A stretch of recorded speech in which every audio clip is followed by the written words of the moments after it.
ஏண்டி எவ்வளோ நேரம் ரெடி? டிஃபன் ரெடியா? டிஃபன் ரெடி, ஆனால் தேங்காய் பால் ரெடி பண்ணிட்டு இருக்கேன். இப்போ எடுத்துகிட்டு வந்துடுறேன். தேங்காய் பாலா? இடியாப்பம் ஆப்பம் ஏதாச்சும் பண்ணியா என்ன? இல்லைங்க, நான் ரொம்ப யோசிச்சு ஒரு டிஷ்ஷை கண்டுபிடிச்சேன். அதுதான் இன்றைக்கி நான் செஞ்சுருக்கேன். அப்படி என்ன டிஷ் இடியாது? அது வந்து ரவை மசாலா புட்டுங்க, ரவை மசாலா புட்டு. என்ன பேரை வித்தியாசமாக இருக்குது. சரி எடுத்துன்னு வா, சாப்பிட்டு பார்க்கலாம்.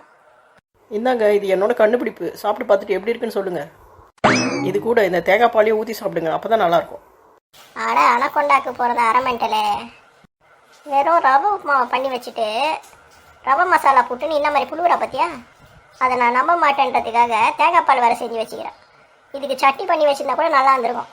இவர் என்ன பண்ணுறது? ஒரு வேளை ரகசியத்தை கண்டுபிடிச்சிட்டு இருப்பாரோ? என்னங்க, ரவா புட்டு எப்படிங்க இருக்குது? ரொம்ப அருமையாக இருக்குமா? இதுக்கு முன் ஜென்மத்தில் கூட நான் இந்த மாதிரி ஒரு டிஷ்ஷை சாப்பிட்டதே இல்லை. இதான் ஃபஸ்ட்டு டைம். நல்லா பண்ணியிருக்கம்மா நீ. அதான பார்த்தேன். கையில் என்னம்மா? பார்த்தா தெரியல, உருட்டு கட்டை தான்.